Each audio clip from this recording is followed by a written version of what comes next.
तो दोस्तों आज के हमारे इस वीडियो का टॉपिक है types of loads act on a structure. किसी भी स्ट्रक्चर पे कितने टाइप्स के लोड एक्ट करते हैं। तो आज हम इस वीडियो के माध्यम से डिफरेंट टाइप्स ऑफ लोड्स के बारे में स्टडी करने वाले हैं जो कि किसी भी बिल्डिंग पर एक्ट करता है। तो आप लोग इस वीडियो को जरूर अंत तक देखें।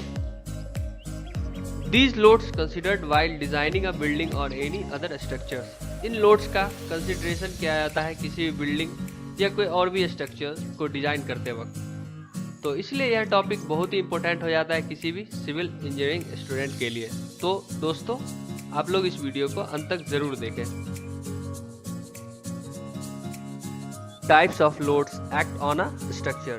किसी भी स्ट्रक्चर पे कितने टाइप्स के लोड एक्ट करते हैं। तो उसमें सबसे पहला लोड जो है डेड लोड्स, सेकेंड लोड है वो लाइव लोड, उसी को हम इम्पोज्ड लोड भी कहते हैं, उसी का दूसरा नाम इम्पोज्ड लोड है।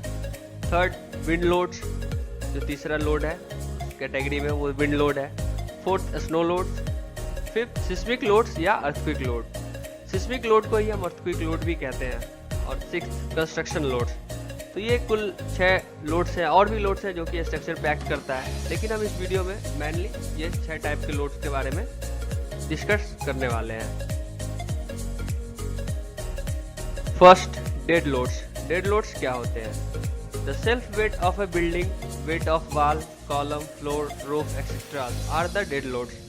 किसी भी बिल्डिंग का सेल्फ वेट, जो भी उस बिल्डिंग का खुद का वेट होता है, जैसे ये बिल्डिंग है इसका जो भी सेल्फ वेट होगा उसी को हम डेड लोड कहते हैं। सेल्फ वेट में इसका जो भी वॉल है, कॉलम्स है या रूफ है, उसका जो भी वेट इस बिल्डिंग पे एक्ट कर रहा है तो उसको हम डेड लोड कहेंगे। These are permanent loads acting on a structure, या किसी भी स्ट्रक्चर पर परमानेंटली एक्ट कर रहा होता है, इसलिए इस टाइप के लोड को हम डेड लोड कहते हैं। Second live loads. Live loads क्या होते हैं? द मूविंग और movable loads on a building like people, furnitures etceteras are live loads. किसी भी बिल्डिंग में जो भी मूविंग या मूवेबल लोड्स हैं जैसे कि पीपल या फर्नीचर्स, तो उस लोड्स को हम लाइव लोड्स कहेंगे। These loads keep on changing time to time। इस टाइप का जो भी लोड होता है वो टाइम टू टाइम चेंज होते रहता है। जैसे कि आप इस फिगर में देख सकते हैं, यहाँ पे कुछ लोग हैं इस बिल्डिंग में जो रह रहे हैं, या फर्नीचर्स हैं जो भी, तो इस तरीके का जो भी लोड होगा वो लाइव लोड के अंदर आता है। तो यह एक जगह से दूसरे जगह पर आसानी से मूव भी हो सकता है। फर्नीचर्स को हम एक रूम से दूसरे रूम में डाल सकते हैं, या कोई भी इंसान एक फ्लोर से दूसरे फ्लोर पर आ सकता है, जा सकता है। तो इस तरीके का जो भी लोड होगा उसे हम लाइव लोड कहेंगे।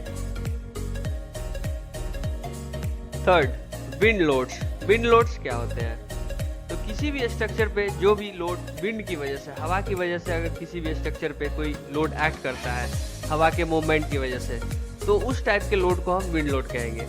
The wind load act horizontally on the surface of wall, roof caused by movement of air relative to earth। जो भी हवा का जो लोड होता है वो हॉरिजेंटली एक्ट करता है, चाहे वो सरफेस ऑफ वॉल, दीवार के सरफेस पे या रूफ पे, जो कि हवा के मोशन की वजह से जो भी लोड बिल्डिंग पे एक्ट करता है तो उसे हम विंड लोड कहेंगे। Wind load depend on several factors like height of structure, geographic location of structure. Wind load किसी भी बिल्डिंग पे जो भी विंड लोड एक्ट करता है वो डिपेंड करता है बहुत सारे फैक्टर्स पे, जैसे कि उस बिल्डिंग का हाइट कितना है। अगर कोई बिल्डिंग का हाइट ज़्यादा हो तो उस पर हम विंड लोड ज़्यादा एक्ट करेगा। तो ज़्यादा ऊंचाई पे अगर कोई बिल्डिंग है तो उस पर ज़्यादा विंड लोड एक्ट करेगा। या अगर किसी बिल्डिंग का जियोग्राफिक लोकेशन कोई ऐसे प्लेस पे हो जहाँ पर कि हवा का जो गति है वो बहुत ही ज़्यादा हो, तो वहाँ पर हमें विंड लोड बिल्डिंग डिजाइन करने वक्त ज़्यादा कंसिडर करना पड़ेगा। तो इसलिए ये सब फैक्टर हैं जिस पे विंड लोड निर्भर करता है। Fourth snow loads.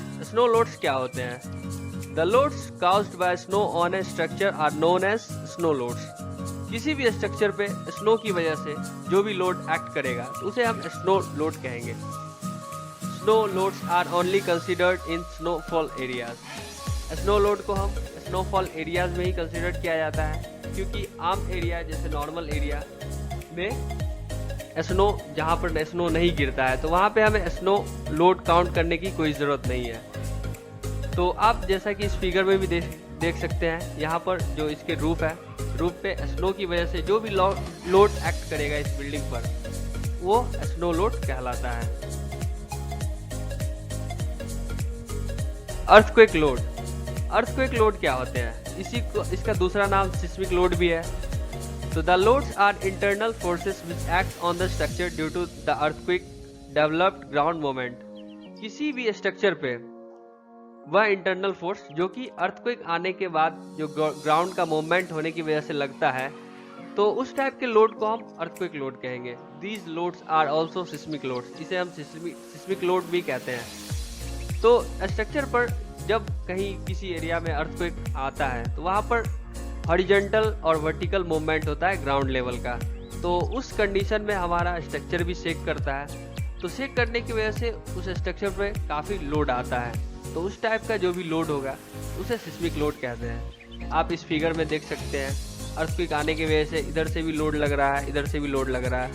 तो ये सारा लोड इस स्ट्रक्चर पर लगता है। इसलिए हमें किसी भी स्ट्रक्चर को डिजाइन करने के वक्त सिस्मिक लोड का कंसिडर करना बहुत ही ज़रूरी होता है। Some other types of load are also act on structure. कुछ और भी टाइप्स ऑफ लोड है जो कि स्ट्रक्चर पे एक्ट करते हैं। तो वो जैसे कि फाउंडेशन मूवमेंट्स, फाउंडेशन का जो भी मूवमेंट होता है उसकी वजह से जो लोड एक्ट करते हैं। Soil and fluid pressure, soil और फ्लूइड के प्रेशर की वजह से जो भी लोड एक्ट करता है। Fatigue, erection loads, construction loads. Construction loads जैसे कि बिल्डिंग बनाते समय जो भी पेंटिंग के वक्त जो भी फॉर्म वर्क वगैरह लगाया जाता है, या कंस्ट्रक्शन के वक्त जो भी फॉर्म वर्क वगैरह लगाया जाता है, उस वक्त जो लोड बिल्डिंग पे एक्ट करता है उसे हम कंस्ट्रक्शन लोड कहते हैं। तो इस तरीके से किसी भी बिल्डिंग में ये डिफरेंट टाइप के लोड एक्ट करते हैं। तो मैं आशा करता हूँ दोस्त आप लोग इस वीडियो को आसानी से समझ गए होंगे।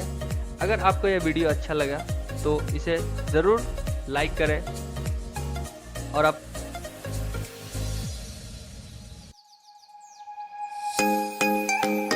अपने दोस्तों के साथ शेयर करें, और हमें कमेंट करके ज़रूर बताएं कि आप लोग को यह वीडियो कैसा लगा। अगर आप इस चैनल पे नए हैं तो इस चैनल को ज़रूर सब्सक्राइब करें और बेल आइकन को प्रेस कर दें ताकि हमारा लेटेस्ट अपडेट आपके पास सबसे पहले पहुंचे। Thank you.